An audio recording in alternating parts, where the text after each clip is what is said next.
essa é a estrutura desse tipo de função, né? A gente vai utilizar essa estrutura tanto nessa...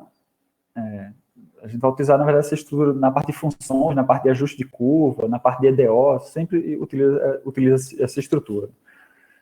O nome da função é igual a arroba, os parâmetros desconhecidos da função, né? E depois o lado direito da equação. Então, ok. Então, vou passar adiante, ok? Porque essa estrutura vai voltar também, você vai conseguir praticar depois também. Então, vamos lá. É o seguinte, voltando aqui para os slides, né? A função que a gente calculou aí, que é a função do número de Reynolds, né? A gente resolveu uma equação que é explícita, né? Ou seja, de forma bem direta, o que seria isso? Né? A equação que a variável que a gente estava querendo calcular, que era o número de Reynolds, a gente conseguiu isolar ela do lado esquerdo da equação, do lado esquerdo da equação. Né? Então, é uma equação explícita. Né? Existem alguns casos que a gente tem que resolver uma equação que é implícita. Né? São equações implícitas. E aí, no caso das equações implícitas, de novo, de forma bem direta, o que é que significa isso? É uma equação que você não vai conseguir isolar aquela variável que você vai está querendo solucionar. A equação de Colebrook-White, que é essa que está aqui mostrada no slide, ó, é exatamente isso, é uma equação implícita. Então, dá uma olhada. Isso aqui essa equação serve para a gente calcular o fator de atrito, né, o coeficiente de atrito numa determinada tubulação. E esse fator de atrito ele vai ser função da rugosidade da tubulação, do quanto ela é rugosa, do diâmetro interno dessa tubulação e do número de Reynolds da tubulação, ok? Só que o que acontece? Para eu calcular o fator de atrito aqui, esse fator de atrito, eu não consigo isolar ele só do lado esquerdo da equação. Ele está aí dentro de um logaritmo, dentro de uma raiz, todo escondido aí. Né? Então, essa é a equação implícita, né? Para eu resolver essa equação, ou eu utilizo algum tipo de algoritmo para achar o que a gente chama de zeros de função, né? Ou faço um esquema interativo de chutes, né, para achar. Então, a ideia agora é a gente exatamente implementar essa função e resolver essa equação. Então, a gente vai implementar a função, utilizando esse mesmo esquema que a gente acabou de fazer, e depois acrescentar um comando a mais, que é o comando para achar o zero de função, ok? Então, primeiro a gente tem que dar uma rearranjada da equação para implementar no Octave, ok? Para definir a função. Como é que a gente rearranja essa equação? O que a gente vai fazer é o seguinte, ó. Joga todo mundo para o lado direito e do seu lado esquerdo tem que ficar só um zero. É isso que você vai fazer. Então, se você pegar uma equação, qualquer equação implícita para resolver no Octave, primeira coisa, joga todo mundo para o lado direito, não precisa ficar bonito não, pega e joga todo mundo para o lado direito da forma mais fácil que você achar. E aí, deixa do lado esquerdo só o zero. E aí, o que a gente vai querer agora? O que a gente vai querer agora é o seguinte. A gente vai querer achar o zero dessa função. O que é que, de forma bem direta, o que é achar o zero dessa função aqui? Achar o zero dessa função ou seja, é determinar o valor de f, aqui, ó, para que, uma vez que você conhece a rugosidade, o diâmetro e o valor de Reynolds, esse valor de f zere, ou esse valor de f faça com que o lado direito da equação seja igual ao lado esquerdo, ou seja, igual a zero. Então, uma vez que eu forneço minha rugosidade, meu diâmetro e meu número de Reynolds, o algoritmo do Octave vai chutar diversos valores de f, de forma que o lado direito seja igual a zero, ou seja, o lado direito seja igual ao lado esquerdo.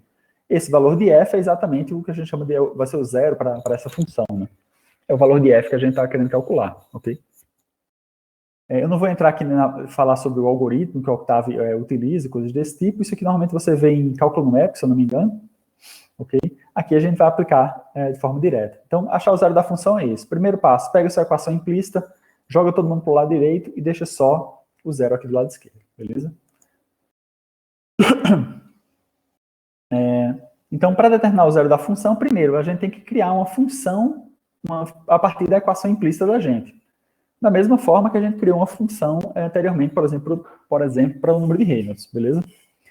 Só que qual é o detalhe aqui? Ó? Aqui embaixo está exatamente o código para a geração dessa função. Aí dá uma olhada, ó. Aqui você vai ter Colebrook-White, foi o nome que eu escolhi para essa função, é igual o arroba, né? E dentro do parênteses aqui os argumentos da função. Mas aí qual é a diferença para o que a gente está fazendo agora, que a gente vai querer depois achar o zero dessa função? É o seguinte, ó. Perceba que essa equação aqui, apesar dela ser função do coeficiente de atrito, da rugosidade, do diâmetro e do número de Reynolds, aqui dentro do parênteses só tem o coeficiente de atrito. Nesse caso aqui, só tem o coeficiente de atrito porque é exatamente o valor que a gente quer achar. Quando a gente for resolver essa equação, achar o zero dessa equação aqui, esses valores de rugosidade, diâmetro e Reynolds, eles já foram fornecidos. Então, eu vou querer achar o fator de atrito para valores conhecidos de Reynolds, rugosidade e diâmetro. Beleza? Então, a única coisa que vai ser desconhecida aqui é o fator de atrito. Ok? Então, é assim que a gente vai implementar ela. Beleza? O que a gente está dizendo aqui, que a equação aqui, ó, a única coisa desconhecida dessa função aqui vai ser o coeficiente de atrito. Beleza? Então, uma vez que a gente define a função dessa forma, a função dessa forma, a gente pode achar resolver essa função utilizando o comando F0. Né? E aí, como é que fica o corpo inteiro desse processo? Né? Primeiro, a gente vai ter que, aquelas variáveis lá, essas variáveis em azul aqui, que já devem ser conhecidas, né, que devem ser conhecidas no momento que a gente for resolver a função, elas devem ser declaradas antes.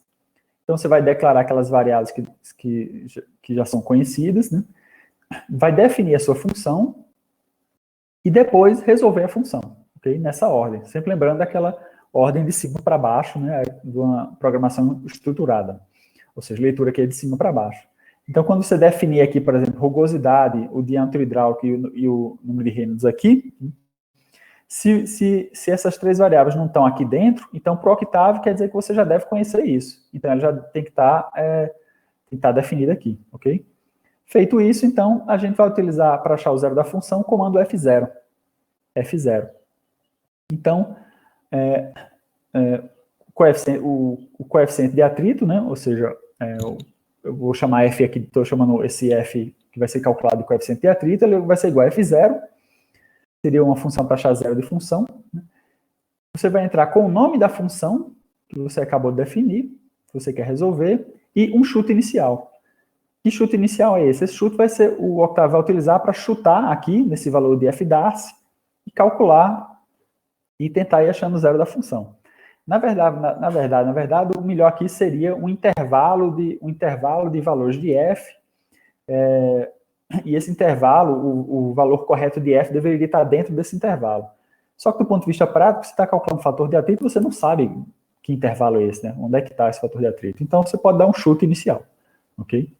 Normalmente, ele acaba resolvendo. Às vezes, aparecem algumas mensagenzinhas de aviso, mas ela acaba conseguindo resolver sem grandes problemas. Então, a ideia é essa. Declara as variáveis, define a sua função e utiliza o comando F0. Beleza? Então, vamos tentar fazer isso. Resolver essa equação implícita. Aqui ela já está posta do lado, eu joguei todo mundo lá aqui para o lado direito, né, da equação, então a gente vai escrever essa equação, lembrando que log de 10, aqui é o log na base 10, então o comando aqui é log 10, abre parênteses, tudo isso aqui dentro do parênteses. Né? Então a gente vai definir as variáveis, definir a função aqui, né, logaritmo, e depois chamar, resolver a função.